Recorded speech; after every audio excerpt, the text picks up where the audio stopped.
What's going on, ladies and gentlemen? It's your boys over here at Three Man Weave. I'm your co-host CJ. Finally. Here with my lovely co-host ZD on this beautiful Wednesday, June 10th evening.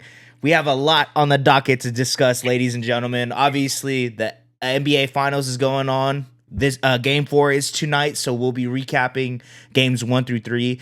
And we have to talk about Giannis, man. Obviously, a lot of chatter been going on a lot about where he's going to end up this upcoming season. A lot of trade discussions.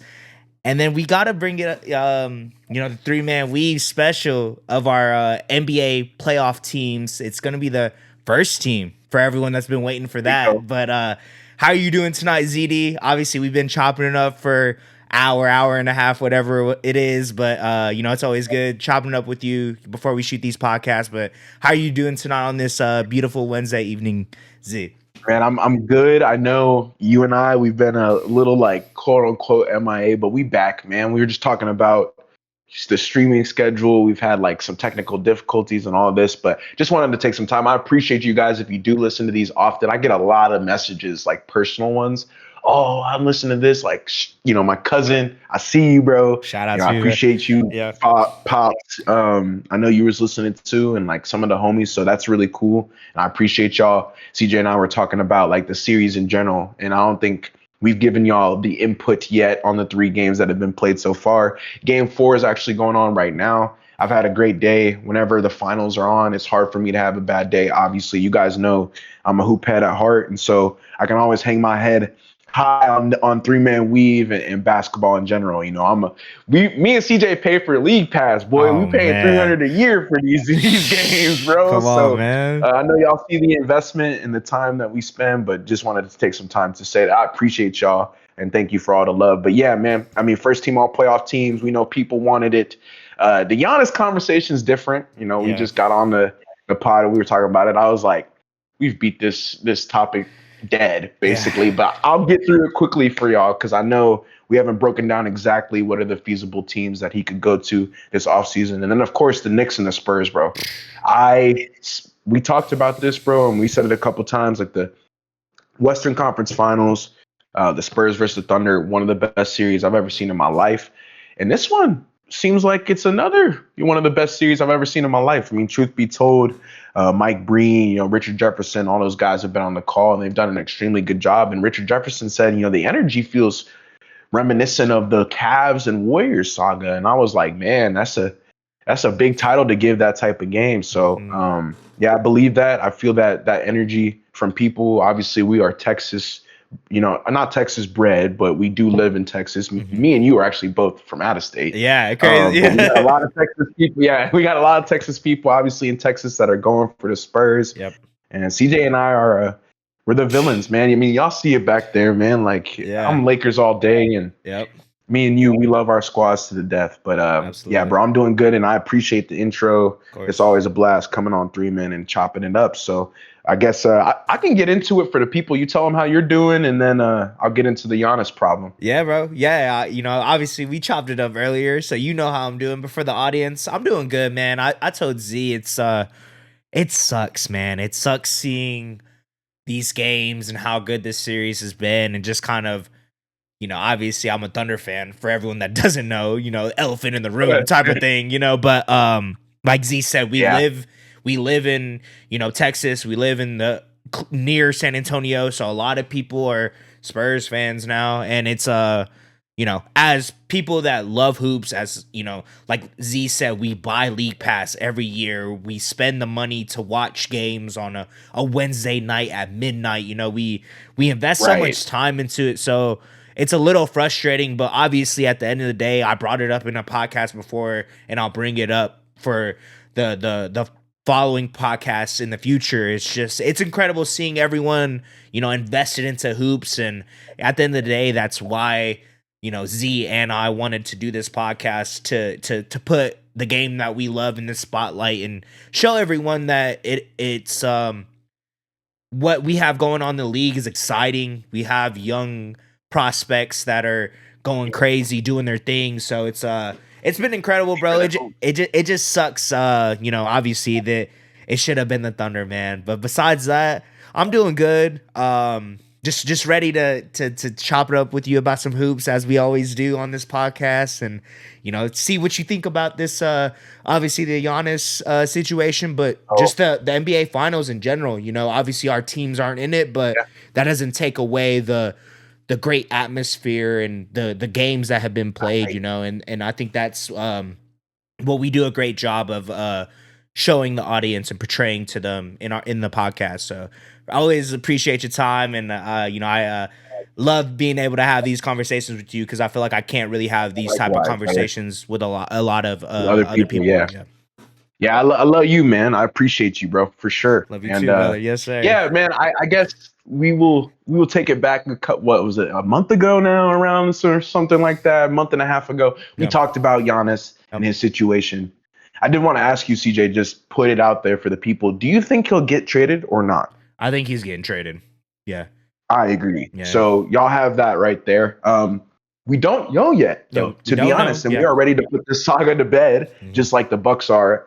Jimmy Haslam did say it pretty plainly. He's a co-owner alongside Wes Edens, who's also the co-owner of the Milwaukee Bucks. But he said by the draft we will trade Giannis or build around him. So, interesting point to just put it out there. Usually owners don't say that about their star player, but we know the situation that Giannis has been in recently. Yeah, there's been some turmoil. It's been rocky. We know Doc Rivers got fired. We know they're planning on resetting their franchise, and Giannis is a part of that. Whether he's being built around or getting traded, he's going to be a part of that. And we think it's a bold statement if we've ever heard one. The only feasible places, and this is an important part of this because this is what actually matters. The only feasible places we see Giannis ending up are the Cavs, Knicks, Heat, Warriors, or Celtics.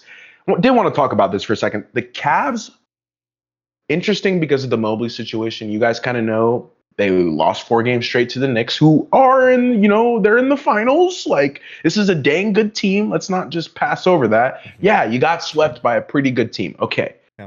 But we did talk about Evan Mobley at length. We did speak about James Harden and Donovan Mitchell. We said the 1A, 1B thing has to work out properly in this playoffs for them to get to a championship, and it didn't. To me, that is the most interesting team out of this list because they are in the second apron. We do understand that. But acquiring a player like Giannis while trading somebody like Evan Mobley, who we know their contracts, that's probably the player that would get traded. Yeah. So we know they have a player that the Bucks would want, and they also have, again, they have some other assets and some picks that they could use. To me, that would shake up the Eastern Conference the most. And then we'll get into some of the other teams and why those reasons fit Giannis. But just wanted to say that about the Cavaliers. I believe that'll be the most interesting destination for him to go, just based off of how close they were this year. And then adding a player like Giannis to James Harden and Donovan Mitchell. I mean, who doesn't want to see that? I think we would all be excited to have that trio in the NBA. So that's that. But we also know that Boston can offer some elite players, but they're sort of in a weird spot because they're already contenders without Giannis. A Giannis deal probably centers around Jaylen Brown and some picks. And Giannis plus Jason Tatum would instantly become the best duo in basketball, most likely. But the Celtics would be sacrificing a proven championship core to make it happen. And that's an interesting talking point as well. We've seen the Celtics take a step back, honestly, which makes me feel pretty good to say. I'm a Lakers fan. Y'all see it. Like, I don't really care where y'all are at. But between me and Brad Stevens, the first round exit, we were just talking about it too before we hopped on. The first round exit is a fact. You guys lost to the Sixers. Embiid and Maxey looked like they could have your way with your defense, which you guys, were top 5 in defensive rating all year. That's unacceptable. So adding a player like Giannis, who's great defensively, we all know he's won DPOY and MVP in the same season, so we know he can guard. Giving up Jaylen Brown is the one caveat here, which I know you would agree. It's just tough, too tough probably for me to give up, especially with Giannis's injury history, which is an impactful trading talking point throughout all of these teams because Giannis has been injury prone. And Brad Stevens usually trades away injury prone players. He doesn't want them in the building. I think Boston, it'll be pretty hard for you to acquire Giannis, but it's not impossible. Just know that deal has to center around Jaylen Brown.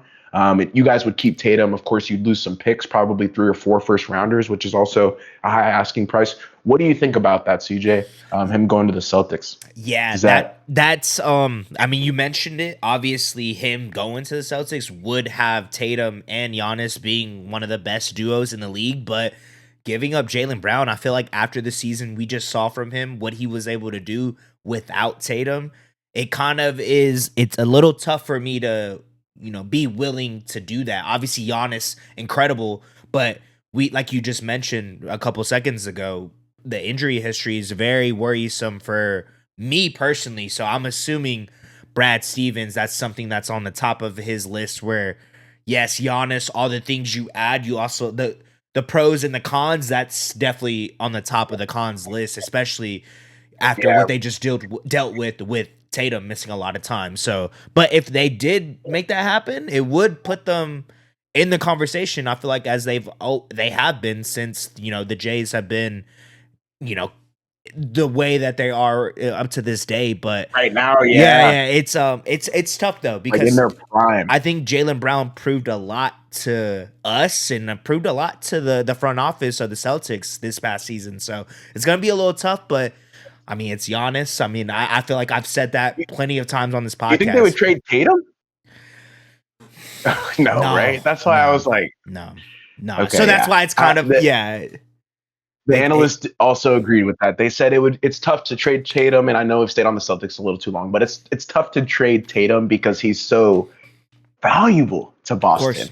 Imagine Jason Tatum not being there, but that's neither here nor there. Obviously, Jaylen Brown is a better fit for them right now just due to his injury history, but also his performance. Like CJ just said, this season he proved he's an MVP caliber player. Mhm. Could just be like, a younger Giannis who was also an MVP caliber player. But right now, the injuries make it tough for him to be in that conversation. But the Knicks, who are in the NBA Finals right now, are also viewed as one of the more attractive destinations because of the market size and their current contender status. The challenge is their assets, which we know they're hamstrung. They already spent a lot of draft capital on acquiring McCall Bridges. They got 4 first-round picks to Brooklyn, and a deal likely revolves around Karl Anthony Towns and young pieces. But New York would need Giannis to essentially push for the Knicks to specifically gain that type of leverage. But Giannis doesn't mind going to a big market. That's why this one is interesting. I don't believe, and you can challenge me on this, CJ, but I think you will agree. But Karl Anthony Towns can't be traded. Not right now.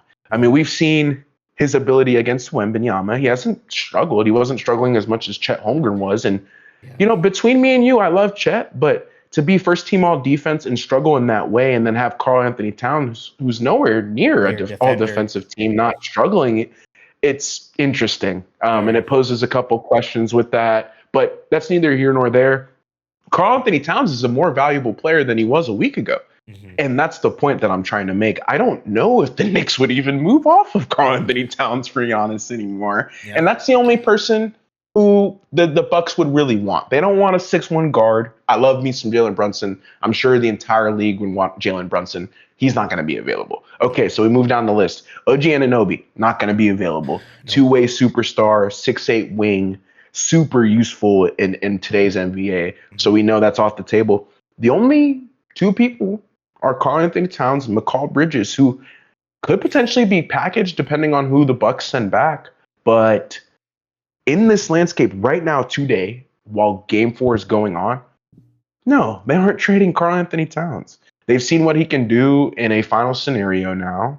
And James Dolan and Leon Rose, James Dolan's not a good person. He's got the space scans in Madison Square. It's like crazy. But Leon Rose has done a really good job with the crazy ownership of steering the ship in the right direction.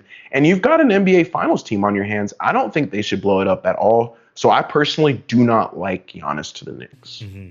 Yeah, no, I'm right there with you, bro. I feel like they've proven to us what they've been able to do with their roster and their core that they've built up. And obviously, they've been together for, 2-3 years now. They've kind of been able to get acclimated to each other. And obviously, adding Giannis and I feel like I'm going to be saying this a lot during this segment. Giannis is great. He's incredible, top 75. We know this. But I think when you add a player of his caliber, it changes the game plan and the way that the Knicks have been playing.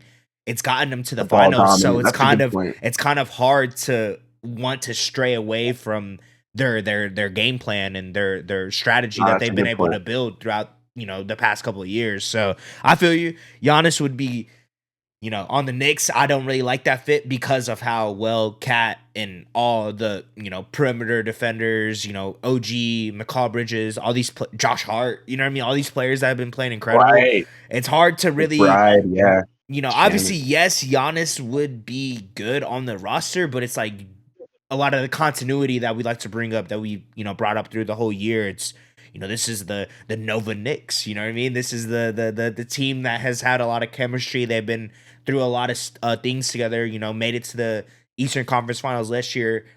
Now they're in the finals. So it's like hard to really want to stray away from the team that they built already. So I agree with you for sure. Yeah, no, that's a great point, and like I didn't even the fit. Yeah, the ball dominance of Giannis is a great point there. We also know he could potentially be going to Golden State. This is like the one last ride with Steph scenario. Golden State can offer future first round picks stretching deep into the post Steph era. Yep. This is a interesting talking point. The post Steph era is like the post Jokic era, the post Luka era. Yep. You can get if you can get those picks that are deep into 2032, 2020, or 2033 that open up next year, that's a big talking point for somebody like Milwaukee who would love to scoop up those picks. So just remember that, extremely valuable to them. The salary centerpiece, CJ, would be Jimmy Butler. We know this. The $40 million contracts line up. But the Warriors would essentially be betting on the Curry and Giannis championship window, which would end in 2 years. Mm-hmm. So they would need to win a championship within the next 2 years. And again, this is the NBA landscape conversation we've had throughout these podcasts. But Wemby, SGA, Brunson, the Cavs, the Pistons, there's too much going on for you to bank on that. Like maybe if it was 2014 and you made that trade, okay, not even 2014. Giannis has to be good. 2016, 2017. Right. Whenever their peak, both of them are in their peak. Mm-hmm. You combine a peak Curry and a peak Giannis, that's a different story. The league is done. Mm-hmm. And those two players, the reason Steph is so dangerous, CJ, is why? The off-ball scoring. Mm-hmm. You don't need Steph always to dribble the ball, which makes him super useful as a point guard because he can just run around and hit threes. We've all seen that a bunch of times, especially with the player, a player that Giannis is. He's very ball dominant. He needs the ball in his hands to get his offense. Yeah, bro, it's like a good fit. You can see the fit, but I don't think Dunleavy will want to do that, and it's not because of Giannis's and Curry's impact right now. He would love that production. It's the future. Yes. You can't give up the 2032 first rounders. And he knows that. They have a 5-star. That's actually a 5-star asset in the NBA without even needing to see it. You can kind of see it. Mm-hmm. So he knows that. The other 29 teams in the NBA know that. Mm-hmm. I don't believe he's willing to let go of those 3 first round. He's willing to let go of Jimmy Butler, who's coming off an ACL injury. I don't even know if Milwaukee wants him. True. So that's another talking point. That's just who they could offer. Mm-hmm. That's the only realistic offer. So don't think this is going to happen. Mm-mm. If this would have happened, imagine if it was you swap Durant for Giannis, or something, right? Like, who knows how many championships? Durant won multiple too, so it's like, who knows how many championships they could have won together. But unfortunately, in today's NBA, this isn't the most feasible on the list. Mm-hmm. Yeah, it's like you said, couple years ago, Giannis is healthy, this and that, it would have looked incredible. Now it's kind of, it's really their future. Golden State wouldn't be willing to sacrifice their future to try to win in a small window, like you said, 2-3 years if you're lucky. And I think that's where a lot of GMs have learned from the mistakes of previous GMs and trading their future, wanting to buy in for 3-year window to try to win, or to win, not even try to win. Like, they need to win for it to be successful. It's hard for a lot of teams to bet on that, you know what I mean? Because it's not as easy as that, like, I feel like we've seen a lot of teams. Hey, bro, you brought this up like right now, but let's say they did win a championship in the next year or two window, but then 6-7 years down the line, they still sucked. That's a win for you? If I'm the Warriors, no, because I feel like the Warriors have built I up agree. the dynasty. They built up the Curry era. It's like Why he's not going to how, trade him? yeah, that's why it wouldn't be successful for the Warriors if this was the Kings or if this was a team that hasn't won a lot within the Won a last championship? Yeah. 10, 20 years, whatever it may be, then maybe. But for the Warriors, no. Because I feel like Great point. I said this, and it's the luxury of for you for being a Laker fan, and obviously I got a taste of it last year. But once you get that one chip, all you want is more, and that's the luxury of being one of the dominant teams in this league. And I think that's how the Warriors feel, and that's where they're at in their timeline. Obviously, Right. they're not at that point. We're not saying they're Yeah, championship yeah. contenders, but they have that Yeah, we're taste not in of the what front it feels office. like. Right. But it's Yeah. no, yeah. I for them, no, I don't think that's a success. So that's That's a great why point. they don't want to trade away their future because that's what they're banking on. Yeah, and last team, guys. This one is the most realistic in terms of the NBA landscape currently right now. But Giannis going to Miami, man, he would immediately restore their franchise. They would have to give up Kel'el Ware, who's very interesting, who we know and love on this show. Some other young players like Apele Larson, Nikola Jovic, right? Players like that who are useful on both sides of the ball at times, and the multiple first round picks, which we know is a guaranteed part of the Giannis trade. He would immediately restore them to championship contention, and many around the league view the Heat as one of the strongest candidates if Milwaukee decides to move him. Given the fact that linking up with Coach Spo, being with Hero, potentially with Bam, that is an interesting core to look at, even at Giannis's age. And we know the Heat like to underplay the regular season and overplay the postseason. We know they're always the dark horse anytime they make the playoffs. Mm-hmm. If you add Giannis into the fold, they become a top 4, top 5 Eastern Conference team. If they can manage the injuries that they will have throughout the year properly, they can get to a playoff situation where anything can happen. If you give me Hero, Bam, Giannis all on the same team in the Eastern Conference, I believe that stacks up pretty well. And they wouldn't have to give up too much. We know, like, all right, they might have to give up a young player like Kel'el Ware, or even, dare I say, a Bam Adebayo. Yeah. But it's worth it. Yeah. It's worth it. You guys haven't won since LeBron left. You don't want that taste in your mouth as like a LeBron, oh, well, LeBron saved us, whatever. Kind of like where the Cavs are. Yep. And we spoke about them first. I believe that, I said that. I'm like, I really like Giannis on the Cavs. That could give them some more hope. But yeah, I could see him being on the Heat, him being with Coach Spo, him fitting into that offense that plays so quickly. Remember, they're top number one in pace. Giannis loves to get out in transition. He loves to dominate the ball, and their play styles match up right now. So I can see, how feasible this one is, and I don't mind him going to the Heat either. I think that one's the most realistic out of the 4 or 5 that we have, just because they've already talked about it between those two teams. Some of the other teams are more hypotheticals. They might have called, they may have not. But the Heat is an interesting one. I don't believe he's going to the Western Conference, so the Warriors are out of the question.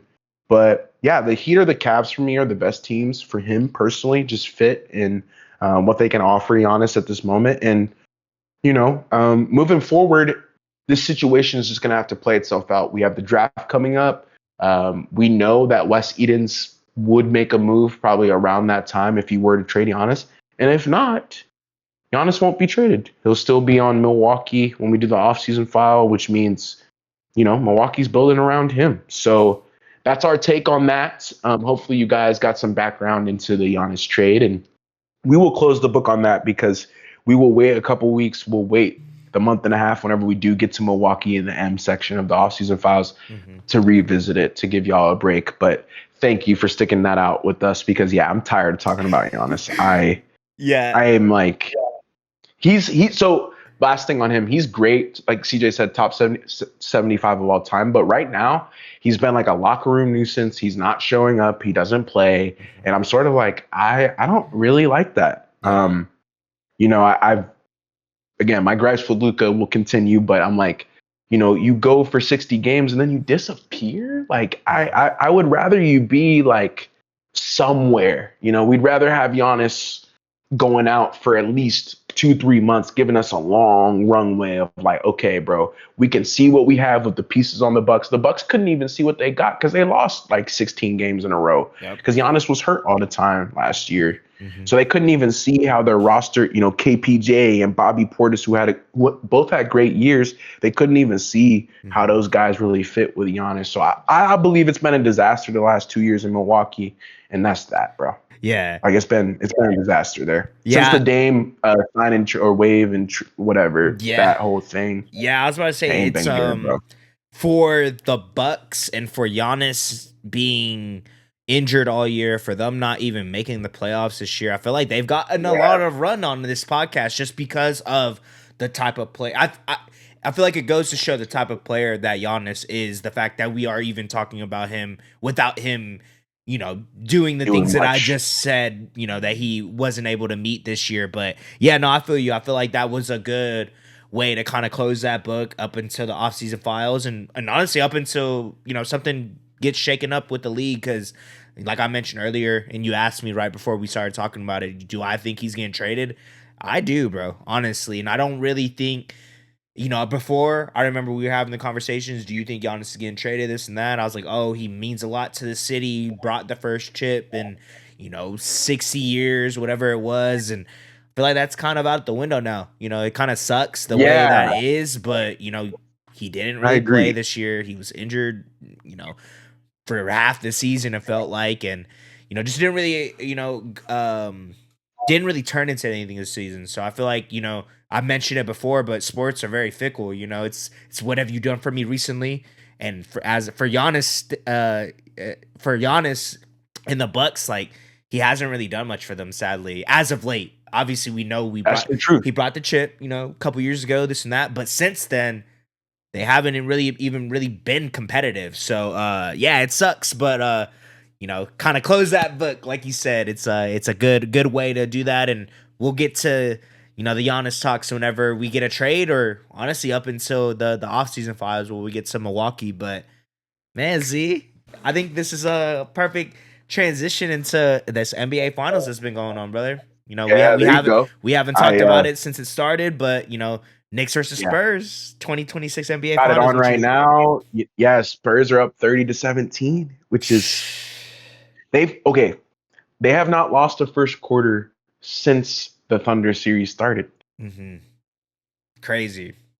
So they always come out firing. I believe we'll see. We'll get into that a little later when we do the preview. But yeah, let's talk about it, man, because we owe it to the people. But just for y'all, if y'all haven't been watching, I mean, what are you doing? NBA Finals first and foremost, Turn it on your TV, bro. So you're not like all out of like, I don't know what they're talking about. Like, bro, just watch it, bro. Just watch it. Then you won't even. Yeah. You'll get it. You'll understand. I feel like during the season, like Z said, I feel like that's what separates us. We're the guys that are watching the League Pass games on a Wednesday night at midnight, like I mentioned earlier. The NBA Finals, bro, this is the only game that's on tonight. There's no real reason for you not to watch it. So with that being said, man, Knicks versus Spurs, the war continues. The New York Knicks and the San Antonio Spurs have played 3 games so far, and the series has been extremely close. So far, the Knicks lead the series 2-1 and have a huge game 4 tonight in New York. Let's do a little recap of the series. Like I mentioned, we haven't been able to talk about it. Game 1, the Knicks steal the show, Z. The Knicks stunned the Spurs in Game 1 of the NBA Finals, erasing a 14-point second-half deficit to win 105-95 in San Antonio and steal home court advantage, Z. I was like, bro, I'm excited to talk about this one, bro, because when he hit that shot at the end, bro, I was like, bro, let's go. Yeah, bro. Yes. Like the Knicks, they stole the show, bro. Because we were talking about it before when we hopped on the pod. What were we saying, CJ? Like the Western Conference Finals is the finals. Everybody was saying that, bro. Yep. Game 1 was a banger. So I'll let you get into it, but Sheesh. Man, It was a banger. Jalen Brunson, man, led New York with 30 points, including 13 in the fourth quarter, while Karl Anthony Towns added 18 points, 12 rebounds, and 4 assists. Victor Wembanyama finished with 26 points, 12 rebounds, and 3 blocks, but shot 6 for 21 from the field and committed 6 turnovers. Z, feel like this is what I brought Yeah, to the you. turnovers. Turnovers, man. Like, like feel like you can kind of see, which is crazy, right? Because of how great Wemby is. I know how you feel about the Spurs, how I feel about the Spurs. Obviously, after the series, I'm hate watching y'all. I'm gonna be completely honest with y'all. I feel like I've done a great job of being very, middle, neutral in a lot of these series. I'm hate watching the Spurs right now. That being said, though, Wemby is great. I saw what he was able to do against the Thunder. But the thing about Wemby that frustrates me is that when Wemby's gonna have a great game from the jump, and I don't know if that's a good or a bad thing for his game. You know what I mean? I feel like A great point. it's a toss up. You know what I mean? I feel like when first quarter you see how he starts aggressive, he's attacking the paint, or if he's shooting his threes and they're going in, it's going to be a long day for you. But if he's missing, I feel like that's when a lot of teams are their eyes open wide and they're like, okay, like Wemby's not on tonight, we can steal this game. And that's exactly how game one felt like in my eyes whenever I was watching it. And the points off turnovers. So yeah, he would turn the ball over live. Mhm. And Landry Shamit's hitting threes, hitting triples that game. And my thing is with Victor is I call it a what the Wemby, but at times it just seems like his body, like he's not fit into his body, as weird as that sounds. So his limbs are so long and so like kind of like spaghetti like that he turns the ball over because of that. I did see something in game 3. It was funny. I was going to bring it up to you when we crossed it, but it was funny. The ball goes straight in between his legs, not because he couldn't catch the ball, but because he's so tall that he just can't reach the down ball. there. Yeah. And people forget that. He's Like, 7'5". yeah, he is going to turn the ball over when he's 7'5" and trying to be a guard. And we saw that 40 and 20 game against the Thunder. Of course. I love Wembanyama, but 26 and 12, if I'm not mistaken, at times it just seems like he doesn't always want to rebound either. And we'll get into that a little bit later. But yeah, the turnovers were killer, but people have to understand that's why I call it a wet the Wemby. He's just something we've never seen before. It's like, what are you doing? Right. He's just a spaghetti like limbs, and he's got a 8, 10 standing reach, 9-foot reach or something crazy. It's just like, okay, bro, like he's got to figure out a way to calm down under pressure. And we know De'Aaron Fox was useful, and Stephon Castle he's also turned the ball over a little bit less. But yeah, the points off of turnovers in that one was interesting. Mm-hmm.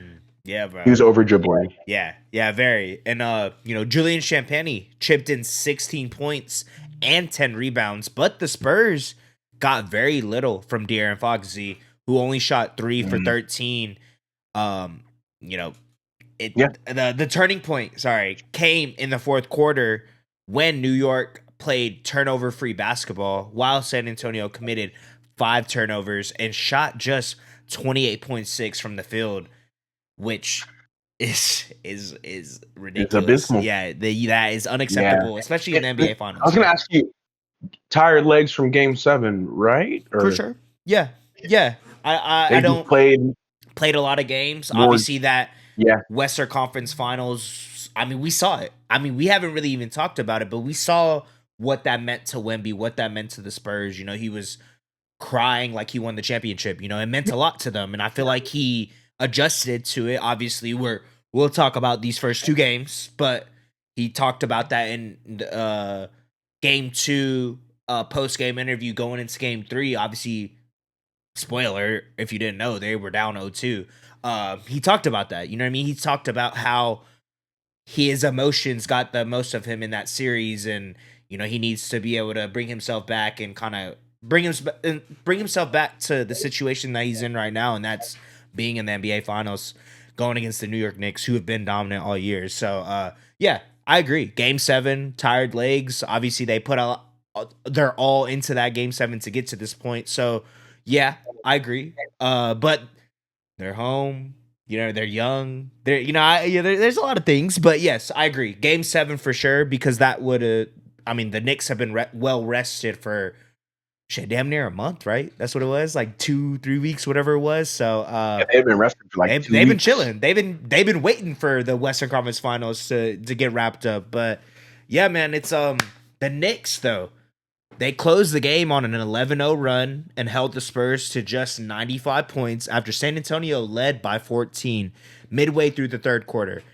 If there's one lesson for the Spurs, it's that Wembanyama needs more help, and they can't afford late game offensive collapses against a Knicks team that has been the most clutch squad in the playoffs. Yeah. I mean, and that's a big caveat there. They have been. Jalen Brunson, I told you, he's shooting 65%, 70% in the clutch right now. Um, Obviously, that turning point, the 11-0 run can't happen. The turnovers can't happen. We know they went cold, and sometimes that's the case. But in game 1, it just seemed like Jalen Brunson took over. This is the part where I get to talk. The fourth quarter, he went on a 7-0 run by himself. He got a triple, hit a layup, and then hit that shot over Champagny, which is one of the best shots of his life. I mean, let's not glance over it. I mean, to steal game 1 in San Antonio in that fashion, and to confirm it with that type of shot, it's just, he hit that corner 3. That's what it was, to get it going in the fourth. And then he hit that layup, and then he hit that like fadeaway, like one-legged, and Jalen Brunson has just been the most clutch player in the NBA in the playoffs, at least. And that's something that the Spurs, I don't necessarily think we're ready for in game 1. And that's another thing, another talking point to piggyback off you. Like, when Wemby says those things, to me, it just seems like they underestimated their opponent, and it's no fault of their own. I mean, if you look at who they've played, it's nobody like the T-Wolves, it's nobody like the Thunder. But that's where you got to give the Knicks credit. They were able to go into San Antonio, get game 1, which me and you have talked about at length of how important of the game that is. And then while doing it, they shut down Wemby, and Karl-Anthony Towns gives me 20, 12, and 5 assists. Like, hell yeah, I'm excited, bro. And whether or not, Stephon Castle or Dylan Harper or Wembanyama do well, it's important to remember that you brought it up. The Spurs are young. We shouldn't expect them to have like this crazy experience. I mean, the Knicks, you got to remember, they went to the Eastern Conference Finals. Like they've gone like one step further every year. So they've made improvements every year. This isn't like some random thing that they made the NBA Finals this year. The Spurs is a little bit more random.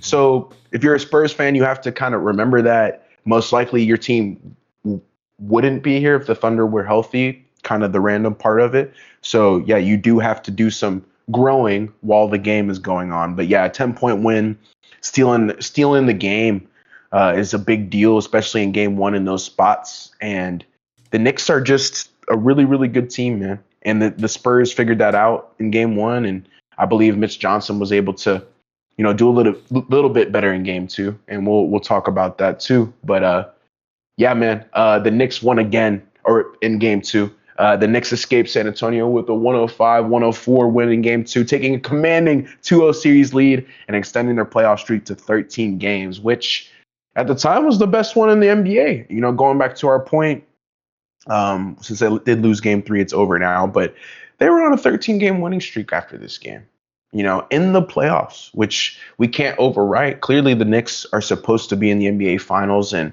they're a very deserving team, and I believe the Spurs figured that out. So Cat led New York this entire game with 21 points and 13 boards, and McCall Bridges showed up, man, with 20 points, 6 rebounds, 6 assists. We saw him in the first half, CJ. I don't know if you remember, but he was cooking early, bro. Got like 8 points.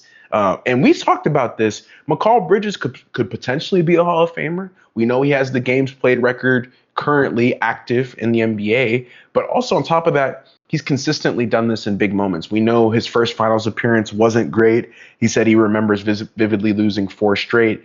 And in game 2, dude, he starts and is the X factor. I mean, when he gives you 20 points on that type of efficiency, especially when Jalen Brunson only scores 20 on the 7 of 25 shooting, that is a huge deal. And to me, he was the player of the game in game 2. So shout out to McCall Bridges, super underrated. But Brunson did come up huge late. He finished with 6 assists, 5 boards, and 5 steals, which, again, you don't think of Jalen Brunson as a primary defender. He's not. But what he did do a great job of was getting his hands on basketballs in the gap, which is another way that we've seen players be able to get steals. So shout out to him. But he also got that game-winning free throw with 9.5 seconds left. Wembanyama bounced back from game 1 with 29 points and nearly forced OT in this game, CJ. We know he had that one-legged fadeaway that just rimmed out. On that possession, actually, it was a little odd. I didn't love the shot because, again, Wembanyama's 7'5". He's not like a Dirk Nowitzki type where like the fadeaway is his go-to. He needs to go towards the rim. And I believe if he would have went towards the rim, this game may have turned out differently. That was a huge, huge turning point in the series because I knew if he was going to fade away and miss it, obviously they go down 0-2, but what that does like up here, because, I missed a game-winning shot. Oh, we're down 0-2, like the mental part of it, which NBA fans aren't really thinking about. That has a huge impact, bro. We know he did step up and play a little bit better, but he ended up missing that buzzer beater at the end. De'Aaron Fox did do a lot better in this game, too, as well. He had 15 points. Looked like more of himself. We know the injury has been impacting him pretty much all since the OKC series, but he's been able to be in and out and scoring whenever they need him to. Super clutch. He had a couple really, really clutch shots in game 3, which CJ will get into later, but started to pick up the pace in game 2. He finished with 15. And they were able to build that 14-point lead before, once again, New York Knicks stormed back. We talked about the Spurs a couple minutes ago, but they have won the first quarter every single game since starting in the OKC series. They come out, they play extremely fast, they get up to really large leads. Currently, right now, they're almost up 20 points. They're up 41-22. Yeah. So they get up to large leads. That's not the problem. They blow those leads. Yep. That's the problem. So when you get up 14, 15, 16 points, you need to be able to sustain that. And since San Antonio hasn't been able to do that, and this is going back to the point you made in game 1 about Wemby, if Wemby doesn't rally the troops, if he doesn't start well, that is where the San Antonio Spurs have a massive problem. Because like you said, you can tell the way that the game is going just by the way that Wemby starts the first 5 or 10 minutes. And once again, got off to a great start. I want to say he had 7 or 8 points in the start of this game. I feel like that is a good thing about Wemby, right? He doesn't shy away from these type of moments. But I also feel at the same time, we have to be able to criticize him in these type of moments as well. So I think it's a give and take, right? Like you are supposed to be one of the greatest players, this and that, right? So, for Spurs fans, I want to put this out there. It's not because we're trying to talk down on him, this and that. He's asking it, and it's what we've been able to see throughout the whole year. You've been able to step up in these moments. You didn't in this time, and that's fine. But we have to bring it up.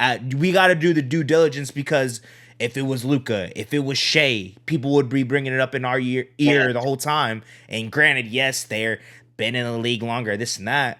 That doesn't mean anything when you're in the NBA Finals. You know what I mean? Like it is what it is, and whatever you ended up doing caused your team to lose. So I mean, at the end of the day, I'll leave it at that, man. That's all we could say. But if there was there anything else you want to say about game 2 before I get into game 3? I like the way that you ended it because that is the truth, bro. Like you said it perfectly. I mean, you're in the NBA Finals. I've spoken about it with Luka. Like to win one game is pretty embarrassing. Like we just don't know if we'll ever be back.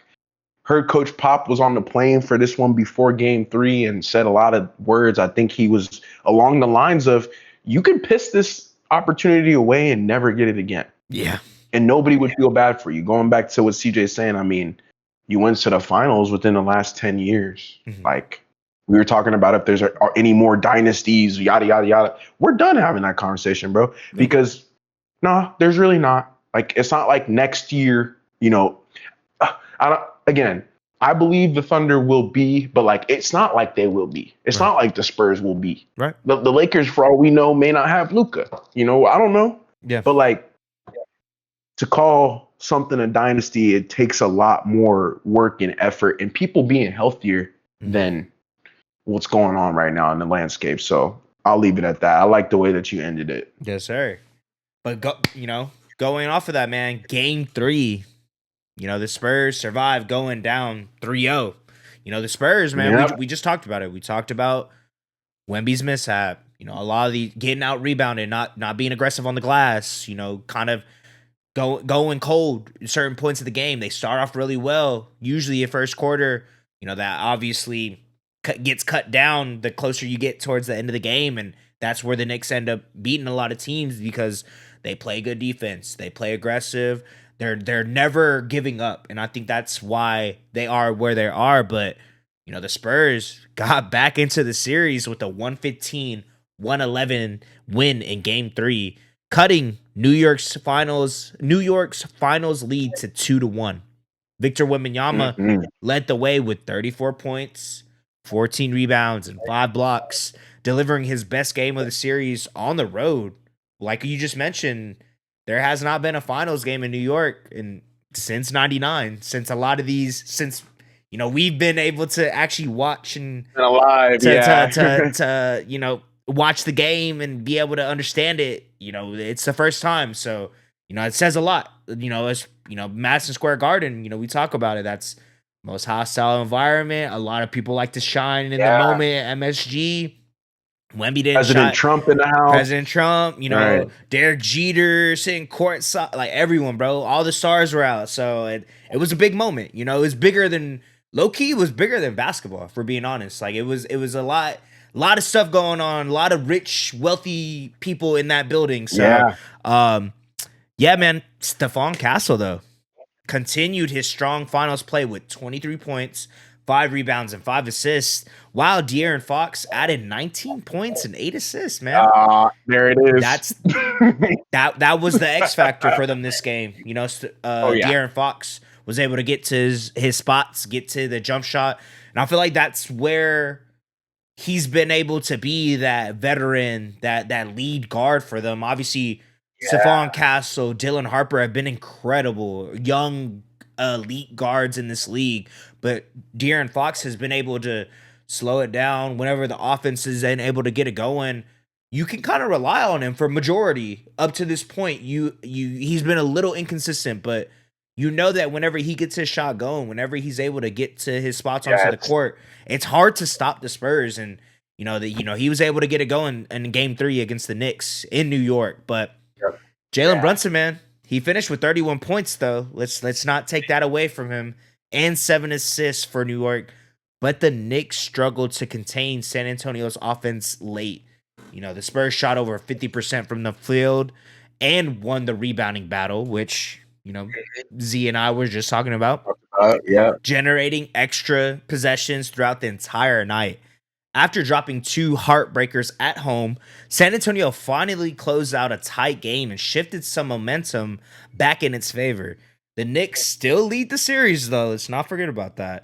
But Game 4, which is going on right now, suddenly became a pivotal swing game with the Spurs looking to even things up at Madison Square Garden. Z. Yeah, this one was just like you said, the De'Aaron Fox special, bro. Hit the biggest shot of his life with 12 seconds to go. Stephon Castle also hit a ring-a-ling 3 with the shot clock expiring. That grenade late in the fourth quarter. throw, I mean, bro. bailout. And that's the other thing. I think. How do I put this? It's not like Wemby's fault. And in fact, it just means you're like lucky. But I think there is a luxury to have like when people can bail you out like that, right? You can kind of. Because he threw him a grenade, and Stephon Castle, who's been shooting 38% in the playoffs, and I said it on this podcast, I'm like, Stephon Castle can't shoot. I don't. And okay, CJ, I'm going to say this right now. We got our dynasty draft in 2 weeks. We've been talking about it a lot. Yeah. He's top 3 for me if we did a redraft, bro. Like, I don't even care. Like, you could take Wemby, flag. I'll take Castle high because he can guard, bro. He still is raw. Like, I don't know how many points he's going to average, bro. But this dude is, like, cold as hell. And if he gets a jump shot, bro, it's over. But, yeah, I mean, the Knicks showed up. I think they fought hard. Brunson, there's been a lot of talks about his shooting percentages and whatnot, and a lot of people, Stephen A was saying he was going for MVP, yada this, yada. I don't think so. I believe Brunson was trying to do what his team needed to do for him to win, for them to win. But the Knicks ball movement really staggered. Like in the third quarter, I believe like they only had like 2 assists or something. And like, you know, the Knicks are a team who's gotten some more assists throughout a game in the NBA playoffs. Like they're a top 5 in the playoffs right now in assists per game. So the Spurs defense was able to stop their ball movement, and the Spurs have been the best defensive team in the playoffs. It's not anything new, but De'Aaron Fox, 19 and 8.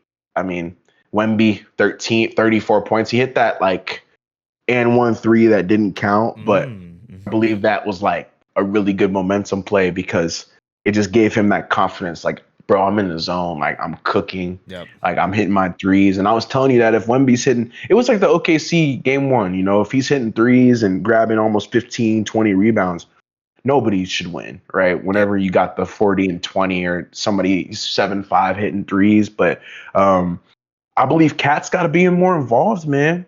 Disappointingly enough, this game was a big swing game for him, and he did the ghost disappearing act. I think he played a really good defense on Wemby. If you guys go back and watch the film, there's a lot of interesting plays where Cat is able to either make Wemby pass out of a jump shot, which I haven't seen a lot of people do, or he just plays him, walls him off, plays him straight up, doesn't let him get the ball in a advantageous spot. I did want to shout out Rob Mahoney again, athletic, but he brought up like the fouls were inconsistent. I know this isn't about the game. This is like the ref thing, but some of those calls that they were making in the first half, or that they weren't making in the first half, they started making in the second half, which again hurt the Knicks a little bit. We know Mike Brown had a whole rant about it, and I know how you and I feel about that. We're not going to play the ref card. There was this one time against the Celtics where I think LeBron got his hand grabbed by Jason Tatum, and Patrick Beverley grabbed the camera. Yep. And like even then, like where they're clearly wrong, I'm just like, it's whatever. Yeah. Like, chalk it. Yep. Like it's basketball. If you're playing in the street, bro, like you won't even get that. There's no replay, no nothing. So it's like chalk it. But those moments help me like internalize moments like that where Mike Brown is talking about after the game how bad the officiating was, yada yada yada. I'm like, that's just an excuse. Cat didn't show up. Landry Shamet was a ghost. He hit 1 3-pointer in this game. That's what happens when your role players don't come through for you, and the Spurs shoot over 50% from the field and win the rebounding battle. And Wemby has 34 points and 15 boards. It's a recipe for disaster. So in game 4, they got to make some changes. They have to make some adjustments on the defensive end, and they cannot let De'Aaron Fox be a part of the finals. If he becomes a part of the finals, the Spurs will win because they have Harper who can give you 15, Castle who can give you 20. By the way, in game 3, Stephon Castle and Victor Wembanyama became the youngest duo in NBA history to each score 20 points in the NBA finals. So cool little tidbit there. But they have some guys who've already created history. Wemby's, spoiler alert, he's on our all playoff team. Like, you guys are right back in the mix. Game 4 hasn't concluded yet, but the way the Spurs were playing in game 3, I was like, damn, if they play this way again, they're going to win tonight, and then anything can happen because it's 2-2, best of 3, and we'll get into the preview later for the people, but just been a great like series so far. And I know you and I aren't Spurs fans. We're not Knicks fans either, but seeing Brunson operate and seeing how Wemby does in pressure situations, and it just gives CJ and I a lot more to talk about, especially in their offseason file. But you guys kind of already know with the Spurs, like who they're building around. That's not going to be the secret. Right. But some of the balance sheet stuff, we'll get to talk about like how it looks in 4 years and how the Knicks look and, how they compare. Second apron team, no picks, right? They're kind of all in now. And so just seeing the way that these two teams are on opposite sides of the spectrum, yet so successful, just very, very interesting. Both extremely, extremely high level teams. And if you're not watching the NBA Finals, bro, like, what are you doing? Yeah, facts. Yeah, like what are you doing, dog? Like this is peak playoff time, and this is what CJ and I, work so hard to get to. Is just the end of the season and we enjoy the beautiful game. The NBA Finals is amazing. So we will see. We got this game going on currently. The Knicks are getting smacked right now. So the Spurs, like y'all look pretty good. But let's get into our all playoff teams, man. I feel like that was a pretty good recap for the people. Hopefully you guys are watching game 4 right now. This probably will be out afterwards, but let's do our all playoff teams, man. This is the first team. We've been doing this for the last season, so we do have some previous winners who have made it both times, but we just believe that the NBA should do all playoff teams anyway. They should recognize 15 guys who have played at a high level in the highest leverage situation possible. The playoffs is really what the NBA season comes down to. So we believe that these players should be recognized for their performance. But starting off on number 5, number 6 on our list, first off the all playoff team, first team was Stephon Castle. He was number 6. So number 5 is going to be Donovan Mitchell from the Cleveland Cavaliers. This one I was excited to do, but Donnie Mitchell once again proved that when Cleveland needed a bucket, there are still very few players who are more dangerous. Mitchell averaged 28 points, 6 assists, and 4.5 rebounds while shooting 48% from the field during the regular season. And his scoring numbers dipped a little bit to 26 points per game during the Cavaliers playoff run, but that's neither here nor there. His explosive scoring helped Cleveland survive 2 Game 7 series, not just 1, but 2, and his efficiency in playmaking. It definitely helps Cleveland, but they were eventually sent home by the New York Knicks in the Eastern Conference Finals. We know the Knicks are a really damn good team, so there's nothing to scoff at. But the big moments for me, man, getting to it in situations versus the Raptors where they needed a bucket, again, call Donovan Mitchell. He did it versus the Pistons. He was huge in those moments, and at times the only viable scorer for Cleveland. We have to give Donovan Mitchell his credit. He's always been a playoff riser, and he's done it again this season. It was definitely not his fault for this playoff shortcoming, and it never really has been. So that's also another interesting thing. That's why the Giannis thing is interesting to me, because they already have somebody who's playing out of his mind, and he's continued to do that. He really struggled against the Knicks, and I hope he looks at the film and, OG Anunoby can't be the reason why you don't go to the finals. So hopefully he does struggle against longer wings, so I can understand if he doesn't make your first team if you were doing your own. But to me, the clutch time, the assist too, I think his playmaking is an underrated part of his game. And, we've seen him ball hog for the Jazz and for the Cavs at times, but he did a lot better of a job in this playoffs trying to get other guys involved like Mobley. And I remember vividly against the Pistons, he had 4 assists in a row. And it was cool because Donovan Mitchell didn't have 4 assists in an entire game in the last 2-3 games before that. Yeah. So I'm like, he's clearly trying to grow his game in other ways other than scoring. And so CJ and I, it just makes perfect sense, bro. And they went pretty far. We know they didn't complete their mission, and that's a whole other conversation. Cleveland, we'll talk about y'all on the offseason files because y'all are at the beginning, but y'all are in the second apron. Y'all aren't in the prettiest position. That's neither here nor there, but he was awesome. And I love Donovan Mitchell, bro. He's one of my favorite players in the NBA. Yep. Yeah, you said it perfectly, bro. Like, Donovan Mitchell is always known as a playoff riser, and I don't think he disappointed us this season, and even the NBA fans in general. Obviously wasn't enough to make it to the finals, but I mean, like you just mentioned, he ran against the Knicks, who have been looking incredible, looking like one of the best teams in the playoffs up to that point.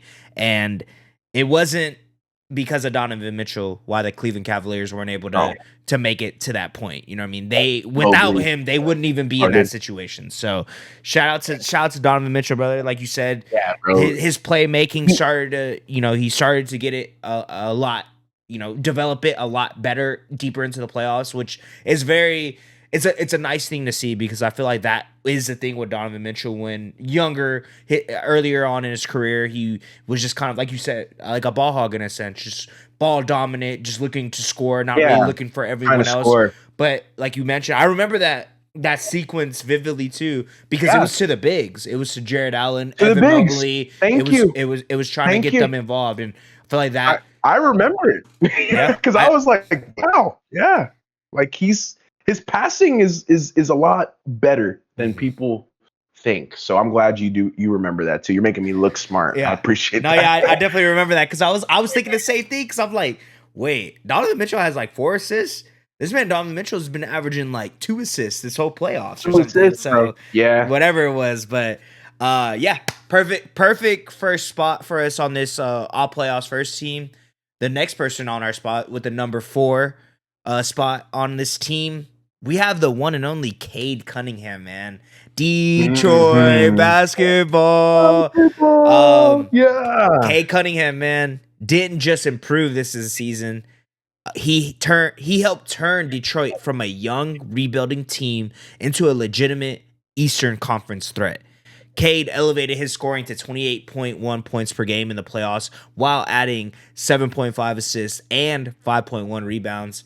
The efficiency wasn't always pretty, which is usually how it goes for a lot of NBA players, to put in perspective for everyone. Right. And his Yeah. 5.6 turnovers per game became costly when defenses pressured him deeper into the postseason. But still, the leading the Pistons to within one win of the conference finals confirmed that Cade is already one of the league's premier franchise guards in this league. And I think it was a great example of what he's been able to develop his game into and what he's been able to change the culture of Detroit. You know what I mean? I feel like we always talk about it, and I know it resonates very, very well with you because I think that's when we started this podcast, when Detroit lost the 27 games in a row, and Cade went to the podium was saying that, man, we're not this bad. We're not that bad of a team. Like our record doesn't show how good that we actually are, and I think it's a great example of what can be whenever you actually put the time in and get a coach that believes in you and builds a team around your young franchise player. And you get what the Pistons have been these past 2 seasons, man, and it's been incredible. And Cade Cunningham has been one of the best guards in this league, top 5 for sure, off the top of my head. And Uh-huh. what he's been able to be all year long and in the playoffs, bro, it just obviously Detroit has a lot that they need to work on, but Cade Cunningham was remarkable in this playoffs. Obviously, efficiency wasn't the greatest, but that's to be expected, bro. I don't feel like we get so like hung up on efficiency and, oh, you're not shooting 45% from here, 50% from this, whatever. Like it's different in the playoffs, bro, and I think that's what hopefully a lot of fans are realizing because of what Jalen Brunson has been able to do in these playoffs. Like he hasn't been the most efficient, but they've been able to get timely buckets and get stops when Yeah. they need it and get That's everyone the else best involved. example. It's Cade Cunningham is in that tier of those players. So he's rightfully so in this spot, number 4, and he brought the Pistons within one game of making it to, the finals. So Yeah, Eastern. like Cade has been continuously improving every year. And dude, I remember vividly we were on 3-man, and you're like, holy crap, Cade and Paolo have 40. 40, Like yeah, some 45. of the stuff he's doing, yeah, like there is no doubt in my mind he was a top 5 player in this playoffs. Obviously, CJ brought it up a couple times. I appreciate it, but yeah, the efficiency can improve. We know this, but guess what? Most players' efficiency drop in the playoffs. It's very rare you get these like playoff risers, right? Right. Or like literally where their points per game goes up. Right. And Cade was able to do that. We know he had to take more shots. And that's more on the Pistons, like as a team, right? Duran was struggling. We know Asar Thompson couldn't hit a shot. Like those are all things we'll get into the offseason, in the offseason files. But Cade was not the problem. Obviously, getting those 8 assists a night was also useful. And the usage rate, top 3 in usage rate, played a lot of minutes. No excuses from Cunningham, man. I love that there. Cade Cunningham at number 4. But number 3, man, we got your boy, SGA, Shea Gilgeous-Alexander. He followed up a championship season by making absurd offensive production look pretty routine. Shea averaged like 31.6 assists and 4 boards while shooting an incredible 55% from the field this season and going back to back. He gave Oklahoma City another MVP level year, obviously winning the MVP for a second time. Now, this is the interesting thing with Shea. His scoring did take a dip to 27.6 points per game, but he still had a dazzling performance in the biggest game of the season for the Thunder, even though the Thunder did fall short of a repeat, scoring 35 points on 12-21 shooting versus Stephon Castle. And for me, it's the 8-0 before the Spurs series. That's a testament to Shea's greatness. And I do remember also that one game where I was telling you we were really close. It was against y'all, but I'm like, game 4, we're playing really well. You know who goes off? Shea. And that was the one game Shea did well. But of course, that's the game that I'm like, we lost by 4 points, but Shea had 30 points in that game. For me, it was the timely buckets, the way that he was getting to them, but also his playmaking. I love the scoring. We know Shea can get 30, but the assists, seeing that go up, almost having that triple-double in a Game 7 in NBA Finals, for me, he's not within the top 2, right? A back-to-back MVP is not in the top 2. So I think that's kind of speaks to that. Obviously, he's fairly rated in here.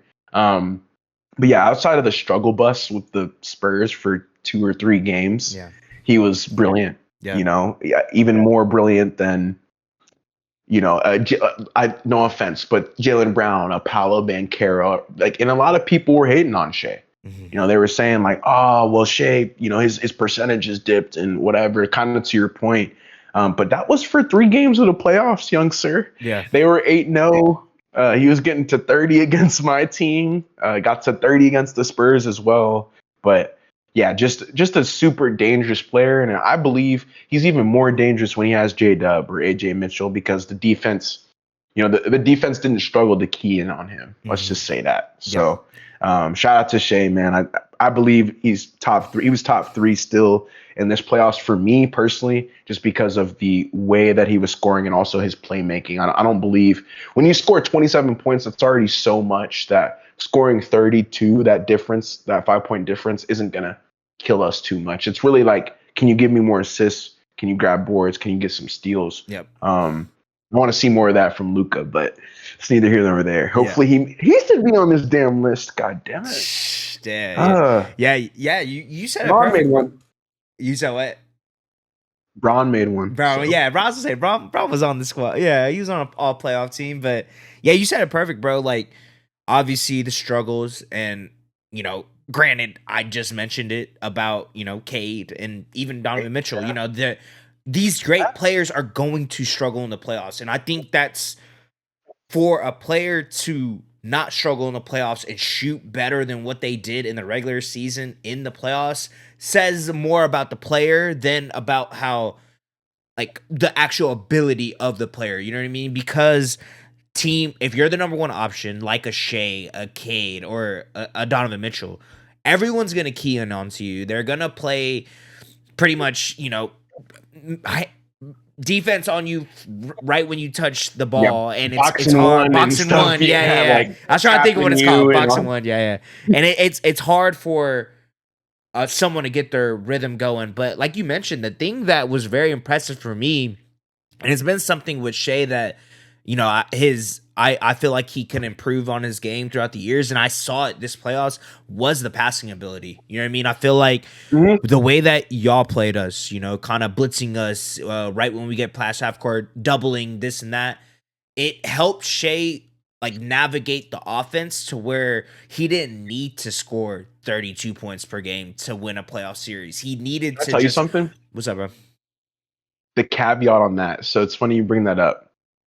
I hate JJ Redick because I'm like, bro, you made Shea more dangerous, bro. Yeah, and that's like, true. I'm like, God damn it. Yeah. Like, what are we doing? I'm like we're not making the finals. Like, don't do this. Because now he's like, he's going to process that next time we do that. And like, he knows exactly, like, and I'm like, bro. I was going to say, I feel like that even helped him even in the Spurs series. You know what I mean? It helped him in his playmaking, and obviously you have to rely on your teammates more. But with that being said, I feel like he did a great job of being balanced and not, you know, obviously Game 7, Western Conference Finals, he forced the issue. He was the initiator of everything, and it went through him through that game, and he stepped up. And, you know, that was one thing about, you know, before we started recording that I was like, I'm glad he had that, because it doesn't If it was the complete opposite way, then it would be a different conversation, and everyone would be saying Shea is a fraud. He's not good. Back to back MVP. This is y'all's back to back MVP. This and that.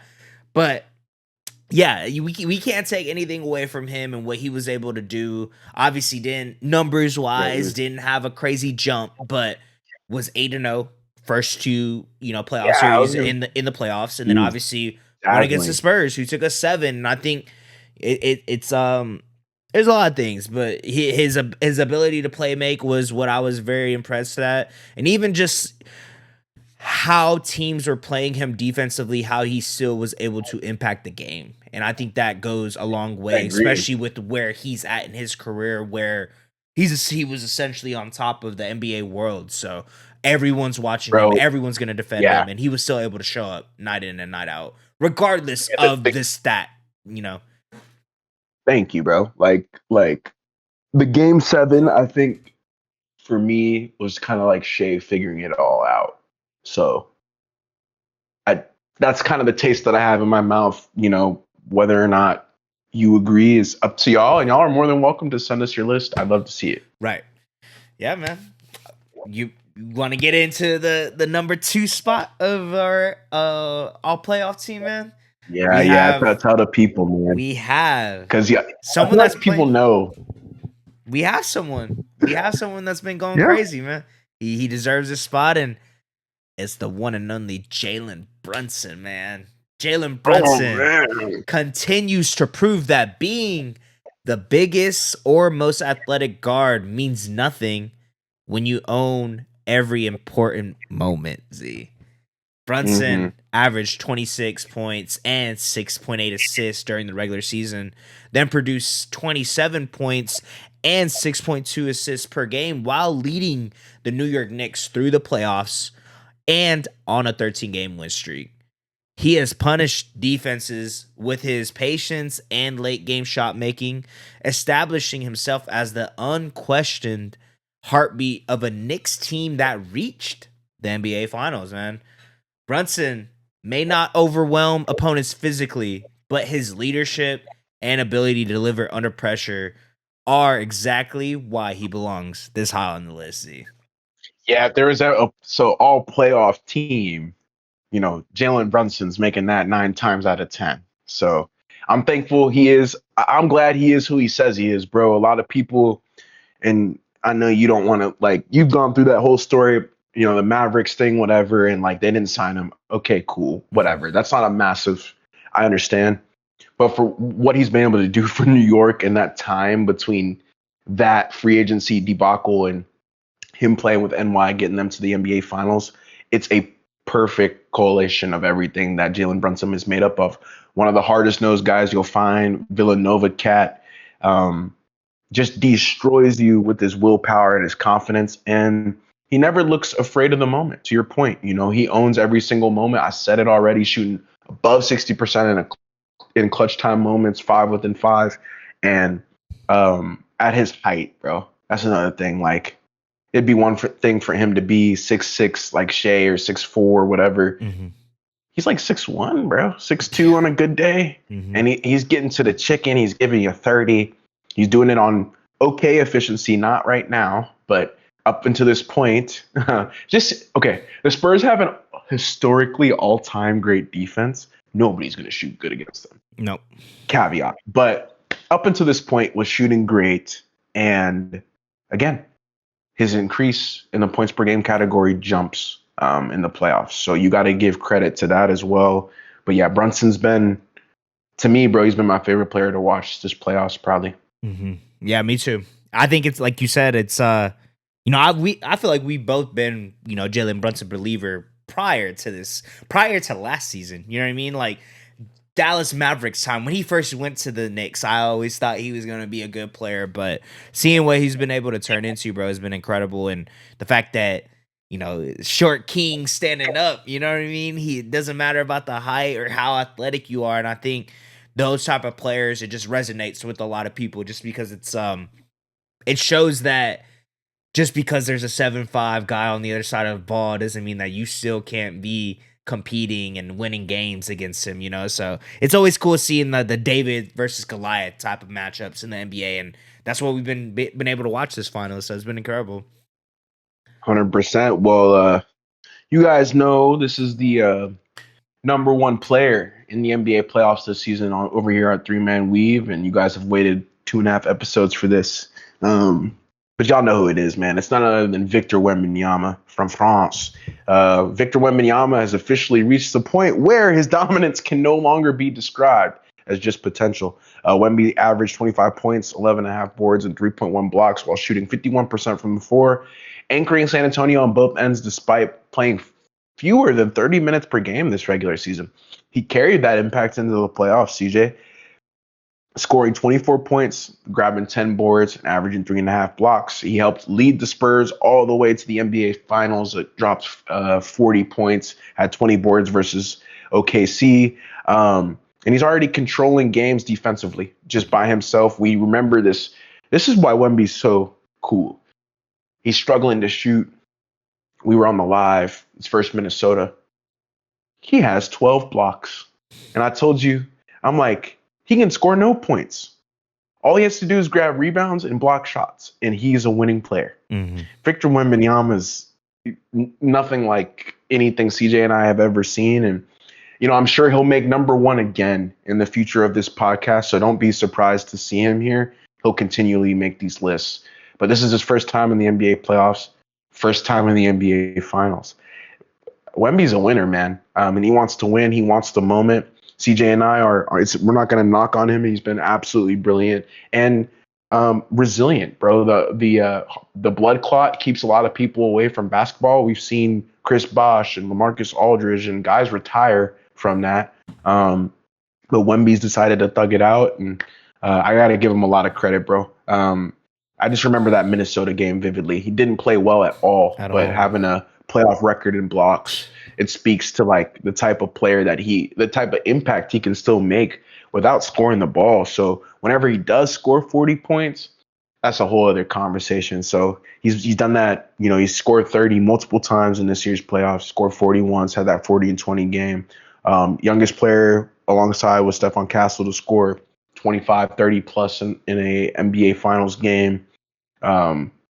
This dude's looking to break all the records possible, man, and he wants to, and he's brought that on himself. But I believe he's already great because he's not afraid. And Wemby is who he says he is, bro, which is a big deal for me because I can appreciate that. Like going back to the All-Star game, I know this isn't playoffs, but him like doing it, give us something. You know what I'm saying? Like try to compete because we just kind of been out here recently and people don't really care. And that's why it is frustrating for me to see him in the finals because it's like no Ant in the finals yet, no Cade. Luka's been there once. Like that's what I mean. Y'all are kind of just out here, bro. And, you might make these lists, right? That's why I like Shea too. Shea been winning recently. Brunson as well. The top three guys are either in the finals going to win this year or they won last year. Mm-hmm. So it's like, what game are we really playing? Wemby's playing the winning game, and I can appreciate that, whether I hate him or not. So shout out to Wemby, bro. Truth be told, I'm a Lakers fan at heart. I do not want to play this cat, but he's so dangerous, bro. Yep. Gotta give it to him. Yeah, I was about to say it sucks, but we knew the type of player that he was when he entered the league, and that's why it was frustrating for us to see him go into the Spurs because we knew that if he goes to the Pistons, I'm happy, bro. Oh, bro, I would not care. I'd be chilling. Like, yeah. I mean, obviously it would suck because it's like, damn, to win, we gotta go through them. Go through Wemby, and Cade. Now it's like Spurs, bro. But yeah, it's you can't take away his greatness and what he's been able to do in such a young career and first time being in the playoffs and you make it to the NBA Finals. It's it doesn't happen often, so I try to be appreciative of the moment, but obviously he beat us and I don't like him. So until it happens, I'm gonna be a little hater, but I do appreciate it, and I think that's something that separates a lot of other people from us. It's like, regardless of how we feel, it doesn't take away how great you are and what you do for the league. You know what I mean? He's changing it, and 100%.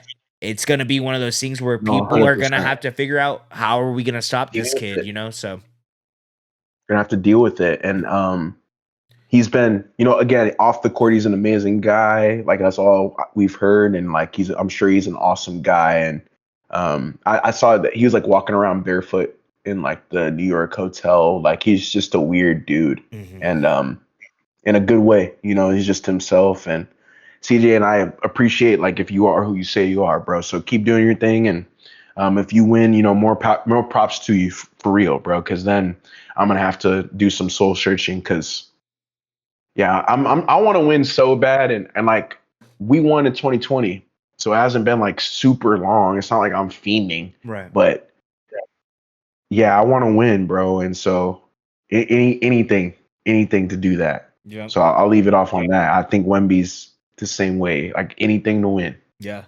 I feel you, brother. Yeah, it sucks, but he's gonna be How it here for felt a though. long time, man. But Yeah, do you yeah.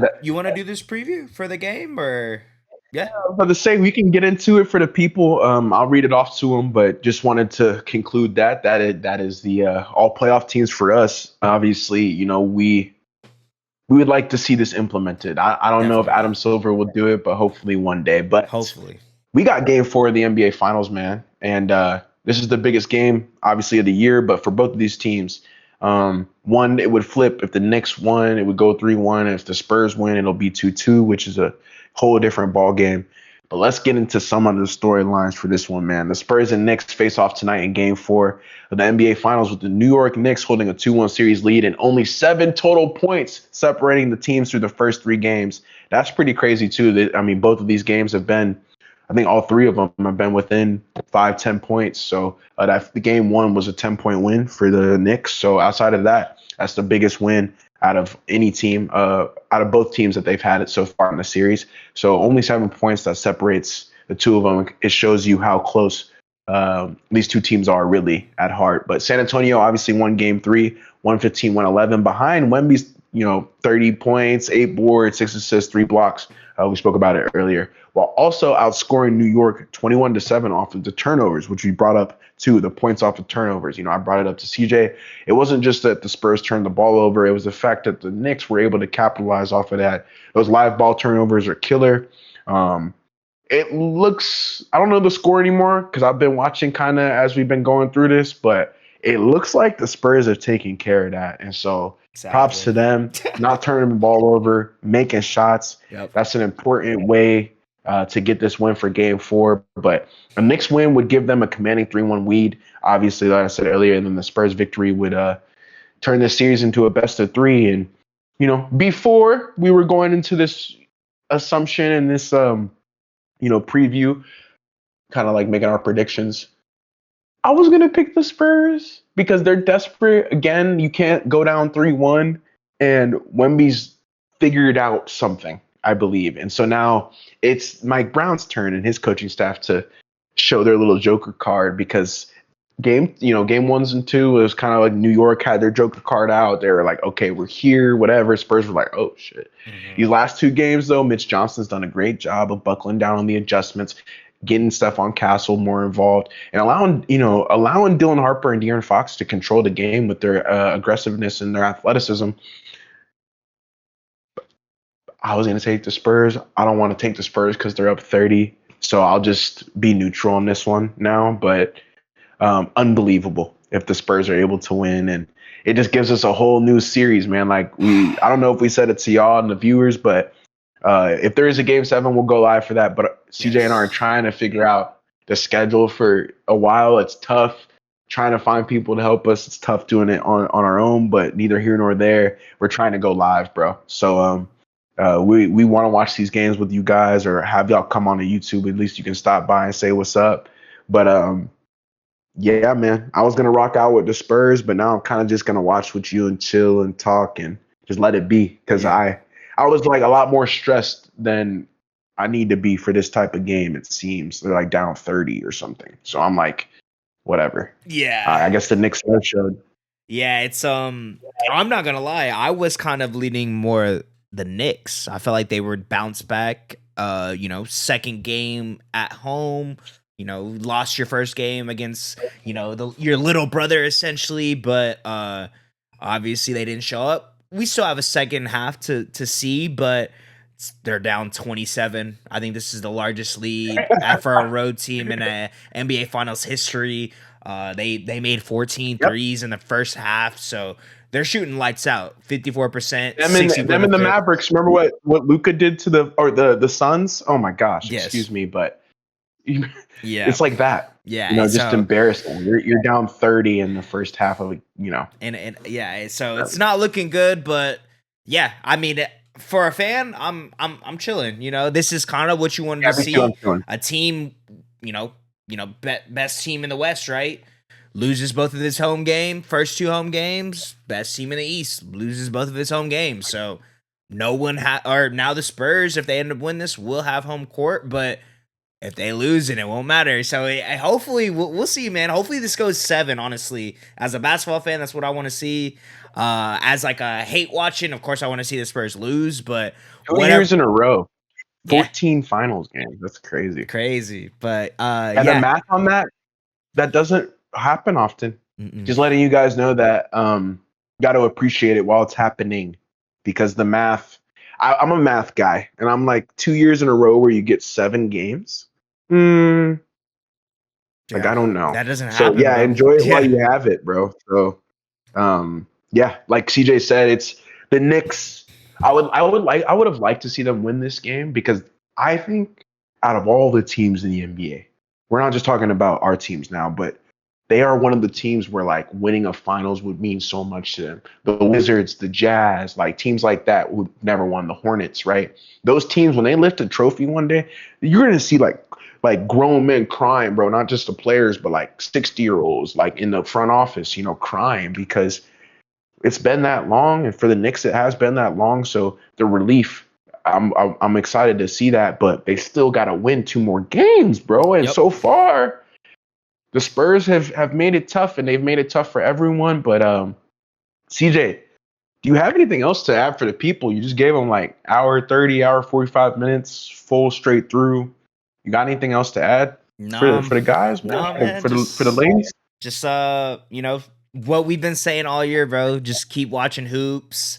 NBA Finals is on. No excuse to not watch it. There's just one game that's, one series that's on. Nationally televised. So no reason for you not to be watching these games. And you could kind of get, a perspective, or your own perspective of what we're trying to explain to you and what we're able to see throughout the whole series. But man, just, want to see a great series, whether or not I'm hate watching this and that. I'm rooting for one team. I just want to see a good series at the end of the day, man. And of course, it sucks not seeing our teams in the finals, but trying to appreciate the moment and appreciate history. You know what I mean? This is a rematch of the '99 finals, so we'll see how it ends up going. Obviously, better than what that series was already. That was a 4-1 series win for the Spurs at the time, and more than likely this is at least gonna go 6. So excited to see what that looks like, and just keep watching hoops, bro. What we've been preaching all year. I feel like a lot of people are doing that now, and